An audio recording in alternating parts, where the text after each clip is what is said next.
नमस्कार साथियों, एक बार पुनः आपका स्वागत है NIC classes bye Munish YouTube channel पर।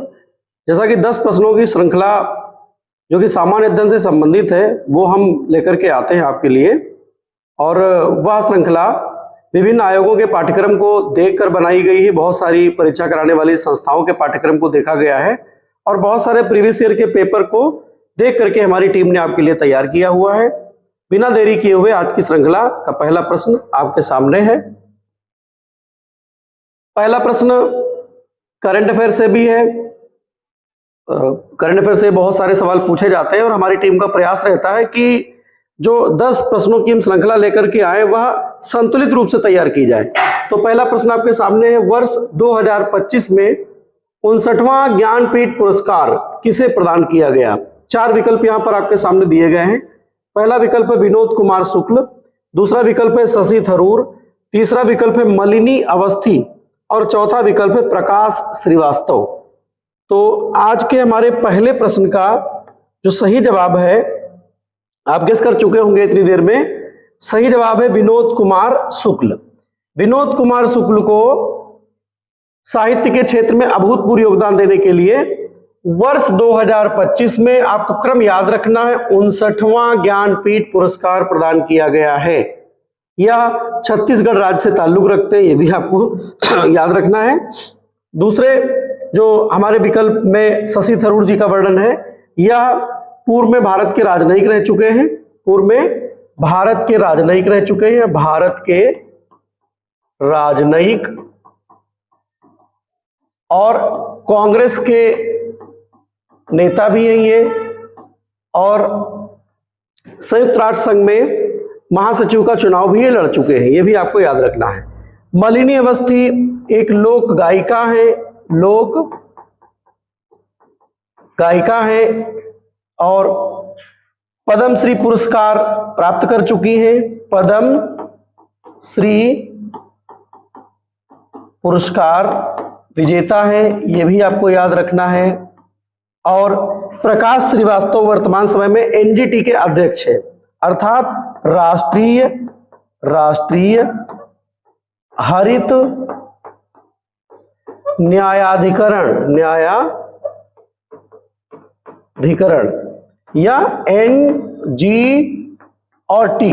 एनजीटी के अध्यक्ष है प्रकाश श्रीवास्तव। यह भी याद रखना कि एनजीटी एक गैर संवैधानिक संस्था है, इसका संविधान में कहीं पर वर्णन नहीं है, या गैर संवैधानिक या संवैधानेतर संस्था है, और इसके अध्यक्ष वर्तमान में है प्रकाश श्रीवास्तव। जैसा कि हमारा प्रयास रहता है कि एक विकल्प जो सही है उसके बाद जो बचे हुए 3 विकल्प है उन पर भी हम चर्चा करें और ज्यादा से ज्यादा चीजें आप तक हम पहुंचाने का प्रयास करें। तो 4 विकल्प यहाँ पर हो गए। आपसे पूछा जाएगा कि वर्ष 2025 में, क्रम आपको याद रखना है, पुनः मैं आपको याद दिला रहा हूँ, 59वां ज्ञानपीठ पुरस्कार किसे प्रदान किया गया? तो विनोद कुमार शुक्ल को प्रदान किया गया, छत्तीसगढ़ मूल राज्य से ताल्लुक रखते हैं। शशि थरूर दूसरे विकल्प पर दिए हुए भारत के राजनयिक रह चुके हैं और कांग्रेस के लीडर भी रहे हैं, और यूएनओ में जनरल सेक्रेटरी का चुनाव भी ये लड़ चुके हैं, ये भी आपको याद रखना है। मलिनी अवस्थी एक लोक गायिका है, ये ठुमरी की गायिका है विशेषता, और पद्म श्री पुरस्कार ये पा चुकी है, ये भी आपको याद रखना है। प्रकाश श्रीवास्तव जी का नाम यहाँ पर दिया हुआ है, जो राष्ट्रीय हरित न्यायाधिकरण, जो कि गैर संवैधानिक संस्था है, संविधानेतर संस्था है, इसके वर्तमान में अध्यक्ष है, नेशनल ग्रीन ट्रिब्यूनल एनजीटी, ये भी आपको याद रखना है। आगे बढ़ते हैं। हमारी आज की श्रृंखला का अगला प्रश्न है, निम्नलिखित में से किस वायसराय के शासनकाल में प्रथम जनगणना का आयोजन किया गया था? ऐसा कौन सा इसमें वायसराय है जिसके शासनकाल में भारत में पहली बार जनगणना आयोजित की गई थी? तो यहाँ पर 4 विकल्प आपको दिए गए हैं, इरविन के शासनकाल में, डफरिन के शासनकाल में, वेलिंगटन के शासनकाल में, या मेयो के शासनकाल में। तो इस प्रश्न का सही जवाब है मेयो के शासनकाल में। मेयो के शासनकाल में भारत में पहली बार वर्ष 1872, यह भी आपको याद रखना है, वर्ष 1872 ईस्वी में प्रथम जनगणना हुई, प्रथम जनगणना हुई, यह भी आपको याद रखना है। और एक चीज मैं और क्लियर कर दूं यहाँ पर, रिपन के शासनकाल से, रिपन के शासनकाल से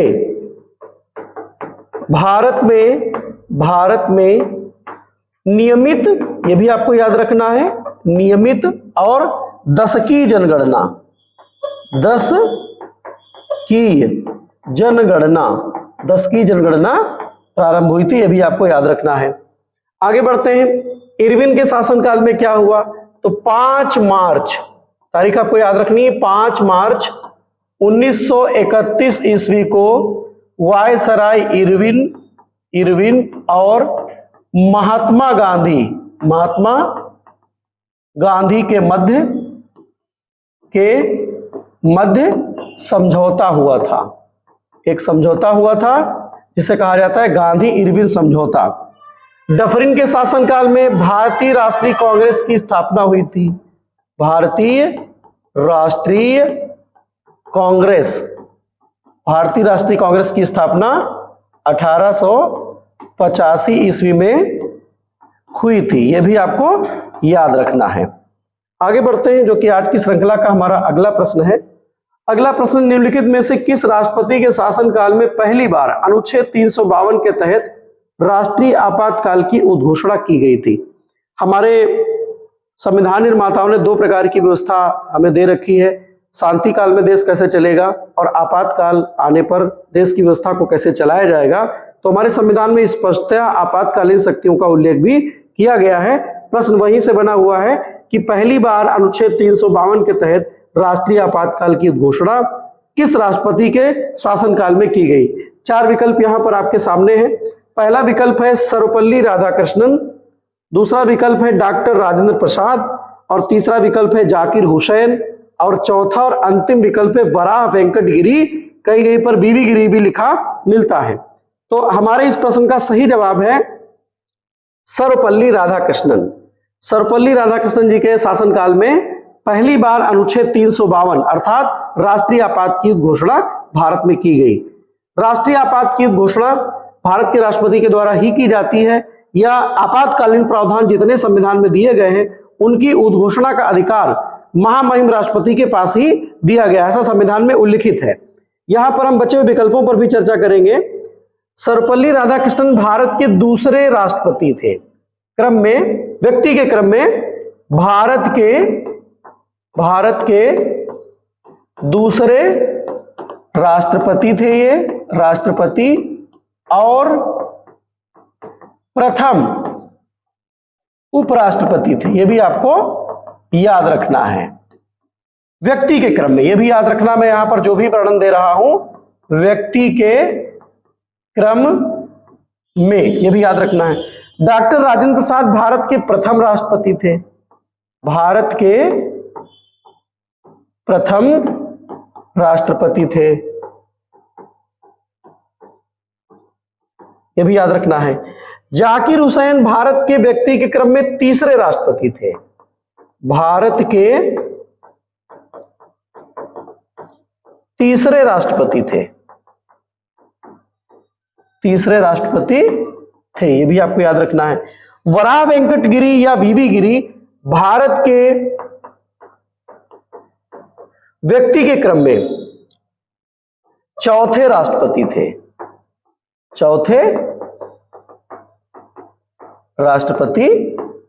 यह भी आपको याद रखना है। अब यहां पर मैं एक बार पुनः व्याख्या करने का प्रयास करूंगा। निम्नलिखित में से किस राष्ट्रपति के शासनकाल में पहली बार अनुच्छेद 352 के तहत राष्ट्रीय आपातकाल की उद्घोषणा की गई? तो हमारा सवाल सही जवाब हो गया सर्वपल्ली राधाकृष्णन। बचे हुए विकल्पों पर अगर हम ध्यान दें तो डॉक्टर राजेंद्र प्रसाद भारत के प्रथम राष्ट्रपति व्यक्ति के क्रम में, जिनके 2 कार्यकाल हुए थे, यह भी आपको याद रखना है। सर्वपल्ली राधाकृष्णन भारत के दूसरे राष्ट्रपति और प्रथम उपराष्ट्रपति थे, यह भी याद रखना है। और इनकी जयंती को हम लोग 5 सितंबर को राष्ट्रीय शिक्षक दिवस के रूप में मनाते हैं, यह भी आपको याद रखना है। डॉक्टर राजेंद्र प्रसाद भारत के प्रथम राष्ट्रपति थे, जाकिर हुसैन भारत के व्यक्ति के क्रम में तीसरे राष्ट्रपति थे, और वराह वेंकट गिरी भारत के व्यक्ति के क्रम में चौथे राष्ट्रपति थे। आपातकाल की घोषणा का अधिकार भारत के महामहिम राष्ट्रपति के पास है, यह भी आपको याद रखना है। और हमारे भारतीय संविधान में 3 प्रकार के आपातकाल का स्पष्टतया उल्लेख किया गया है, जिसके लिए जो प्रमुख अनुच्छेद है, अनुच्छेद पहला है इसके लिए 352, जो कि आज का प्रश्न है, राष्ट्रीय आपात, यह भी आपको याद रखना है, राष्ट्रीय आपात। दूसरा जो प्रमुख अनुच्छेद है आपातकाल से जुड़ा हुआ वो है अनुच्छेद 356, इसमें कहा जाता है राष्ट्रपति शासन या राज्यों का आपात। राष्ट्रपति शासन, यह भी याद रखना है। जब राज्यों की संवैधानिक व्यवस्था विफल हो जाती है तो वहां के राज्यपाल की लिखित सिफारिश पर भारत के महामहिम राष्ट्रपति के द्वारा अनुच्छेद 356 के प्रावधानों के तहत राष्ट्रपति शासन की घोषणा कर दी जाती है। जो तीसरा प्रमुख अनुच्छेद है आपातकाल से जुड़ा हुआ, वो है अनुच्छेद 360। इसको कहा गया है वित्तीय आपातकाल। वित्तीय आपातकाल, यह भी आपको याद रखना है। आगे बढ़ते हैं, जो कि हमारी आज की श्रृंखला का अगला प्रश्न है, निम्नलिखित में से किसका सही सुमेलन नहीं है। 4 विकल्प यहां पर आपको दिए गए हैं। यहां पर स्थानीय पवनें और चक्रवात और प्रतिचक्रवात से जुड़ा हुआ सवाल यहां पर आपसे पूछा गया है, निम्न में से किसका सही सुमेलन नहीं है। और हमारी पूरी टीम का प्रयास रहता है कि एक प्रश्न आपसे हम ऐसा जरूर पूछे जिसका उत्तर नहीं में सही होता है, क्योंकि परीक्षा हाल में नहीं वाले प्रश्न को हल करने में समस्या आती है, वहां पर गलती की संभावना बढ़ जाती है। हमारी पूरी टीम का प्रयास है, अब तक का है, आगे भी रहेगा कि 1 से 2 प्रश्न नहीं वाले भी शामिल करें। तो दक्षिण चीन सागर में टाइफून, हिंद महासागर में चक्रवात, संयुक्त राज्य अमेरिका में विली विली और कैरेबियन द्वीप समूह के देशों में हरिकेन, इसमें से कौन सही सुमेलित नहीं है। तो चारों विकल्पों पर अगर नजर डालें तो इसका सही सुमेलन नहीं है। विली विली संयुक्त राज्य अमेरिका में नहीं, बल्कि कहां पर, तो आप जवाब देंगे ऑस्ट्रेलिया में। ऑस्ट्रेलिया में जो आने वाला चक्रवात है उसको विली विली नाम दिया गया है। बाकी सारे विकल्प यहां पर सही सुमेलित है। दक्षिण चीन सागर में टाइफून बोला जाता है, हिंद महासागर के आसपास चक्रवात बोला जाता है, संयुक्त राज्य अमेरिका में विली विली नहीं बोला जाता है, बल्कि ऑस्ट्रेलिया में विली विली बोला जाता है, और कैरेबियन द्वीप समूह में हरिकेन बोला जाता है। वर्तमान समय में मेंथा नाम का चक्रवात अपने चरम पर है, यह भी आपको याद रखना है करंट अफेयर्स में। अगला क्वेश्चन जो है आज की श्रृंखला का, निम्नलिखित में से किस राज्य में पंचायती राज व्यवस्था त्रिस्तरीय नहीं है।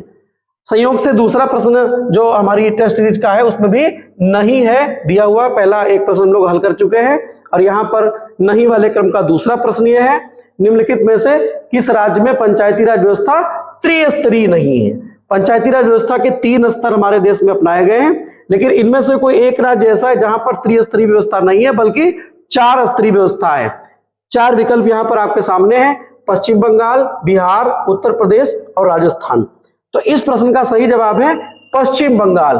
पश्चिम बंगाल में पंचायती राज 4 स्तरीय बताई गई है। पश्चिम बंगाल में जो पंचायती राज व्यवस्था है वह 4 स्तरीय है, यह भी याद रखना है, 4 स्तरीय है। बाकी जो बचे हुए राज्य बिहार है, उत्तर प्रदेश है, राजस्थान है, इनमें पंचायती राज की त्रिस्तरीय व्यवस्था को लागू किया गया, त्रिस्तरीय व्यवस्था को लागू किया गया है। और यह व्यवस्था बलवंत राय मेहता समिति, बलवंत राय मेहता समिति की सिफारिशों को आधार मान करके लागू की गई। सिफारिशों को आधार मानकर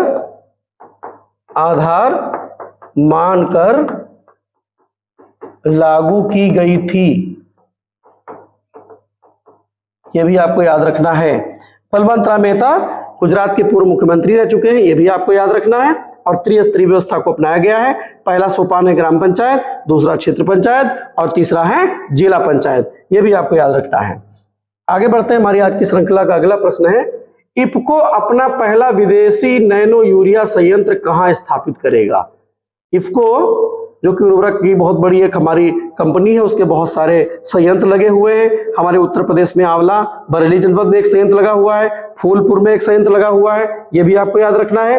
तो जो इफ्को का पहला विदेशी नैनो यूरिया संयंत्र है वो कहां पर स्थापित किया जा रहा है। विकल्प 4 यहां पर आपको दिए गए हैं, भूटान, दक्षिण अफ्रीका, ब्राजील या मॉरिशस।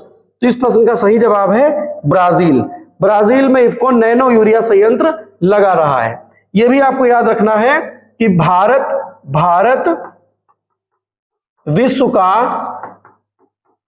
प्रथम देश है जिसने नैनो यूरिया को बनाया हुआ है। नैनो यूरिया बनाया है, ये भी आपको याद रखना है। और नैनो यूरिया का जो भारत का पहला संयंत्र है जिसने उत्पादन शुरू किया, कलोल। कलोल कहां है, तो ये भी आपको याद रखना है, यह संयंत्र गुजरात राज्य में है। भारत ऐसा करने वाला दुनिया का पहला देश है जिसने नैनो यूरिया को बनाया हुआ, ये भी आपको याद रखना है। भूटान हमारा एक पड़ोसी देश है, सार्क का सदस्य भी है और हमारा स्थलबद्ध पड़ोसी देश है भूटान, शांतिप्रिय देश है। दक्षिण अफ्रीका महाद्वीप का एक प्रमुख देश है जहां से भारत के आधुनिक भारत के बहुत सारे ऐसे कालखंडों का जुड़ाव है जो हमारे इतिहास में महत्वपूर्ण स्थान रखते हैं। जैसा कि मैंने पूर्व के वीडियो में बताया हुआ है कि 9 जनवरी 1915 को महात्मा गांधी दक्षिण अफ्रीका से ही वापस आए थे। इसी उपलक्ष्य में 9 जनवरी को प्रत्येक वर्ष भारतीय प्रवासी दिवस मनाया जाता है। ब्राजील दक्षिण अमेरिका महाद्वीप का एक प्रमुख देश है और यह विश्व में सबसे ज्यादा कॉफी का उत्पादन करता है। कहवा या कॉफी का सबसे बड़ा उत्पादन करता कौन देश है, तो कॉफी का सबसे बड़ा उत्पादक राष्ट्र है यह ब्राजील, ये भी आपको याद रखना है। मॉरिशस एक द्वीपीय राष्ट्र है और भारतीय मूल के लोग यहाँ पर बहुत ज्यादा रहते हैं, ये भी याद रखना है। हिंदी भाषी लोग भी यहाँ पर बहुत ज्यादा रहते हैं, ये भी आपको याद रखना है। आगे बढ़ते हैं, अगला प्रश्न है विश्व नारियल दिवस कब मनाया जाता है। हमारी टीम का प्रयास रहता है कि एक दिवस भी आपसे पूछा जाए अपनी टेस्ट सीरीज में, क्योंकि सामान्य अध्ययन में एक दिवस आपसे पूछ लिया जाता है और कभी कभी संयोगवश ऐसा भी हुआ है कि एक से अधिक दिवस भी आपसे पूछे जाते हैं।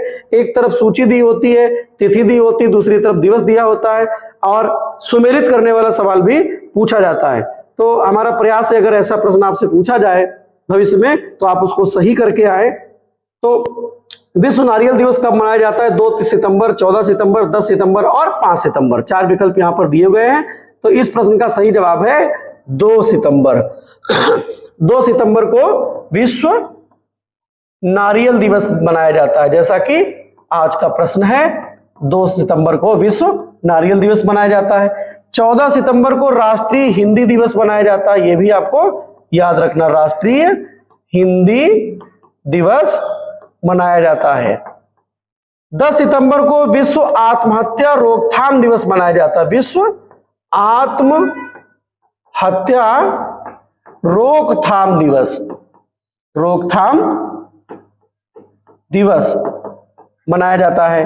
और 5 सितंबर को, जैसा कि मैंने अभी पूर्व में बताया भी है आपको, भारत में शिक्षक दिवस मनाया जाता है, शिक्षक दिवस।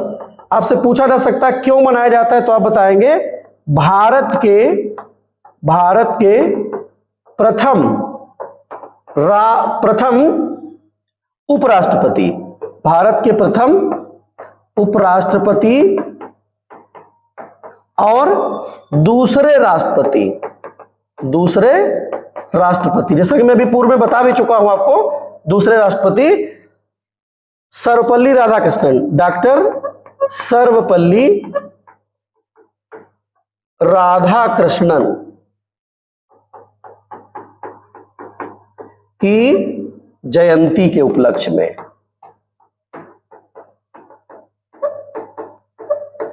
उपलक्ष्य में 2 सितंबर को विश्व नारियल दिवस मनाया जाता है, जैसा कि आज का प्रश्न है। 14 सितंबर को राष्ट्रीय हिंदी दिवस मनाया जाता है। 10 सितंबर को विश्व आत्महत्या रोकथाम दिवस मनाया जाता है। 5 सितंबर को शिक्षक दिवस मनाया जाता है, भारत के प्रथम उपराष्ट्रपति और दूसरे राष्ट्रपति डॉक्टर सर्वपल्ली राधाकृष्णन की जयंती के उपलक्ष्य में। आगे बढ़ते हैं, अगला प्रश्न है हमारा, निम्नलिखित कथनों पर विचार करिए। निम्नलिखित जो कथन दिए हैं इन पर विचार कीजिएगा। धान के खेत, कोयले का दहन, पालतू पशु और आर्द्र भूमि। उसके पश्चात दिया हुआ उपरोक्त में से कौन प्रमुख ग्रीन हाउस गैस मीथेन के उत्सर्जक है, मीथेन के स्रोत हैं, ये भी आपको याद रखना है। तो 4 विकल्प यहां पर आपको दिए गए, 1 और 2, अर्थात धान के खेत और कोयले का दहन। दूसरा विकल्प है 2 और 3, अर्थात कोयले का दहन और पालतू पशु। तीसरा विकल्प है कि ये सभी, और चौथा और अंतिम विकल्प है 1, 2 और 3, अर्थात धान के खेत, कोयले का दहन और पालतू पशु। इस प्रश्न का सही जवाब है सभी। यहां पर जितने भी विकल्प दिए हुए हैं इन सबसे मीथेन का स्राव होता है, जिससे ग्लोबल वार्मिंग या वैश्विक तपन की मात्रा में वृद्धि होती है। मीथेन एक ग्लोबल वार्मिंग को उत्सर्जित करने वाली गैस है, इसका सूत्र भी आपको याद रखना है CH4। CH4 मीथेन का स्रोत है। धान के खेत या दलदली भूमि से मीथेन गैस का स्राव होता रहता है। कोयले के दहन से भी मीथेन का स्राव होता है। पालतू पशुओं के जुगाली करने से, पशुओं के जुगाली करने से, यह भी आपको याद रखना है, जुगाली,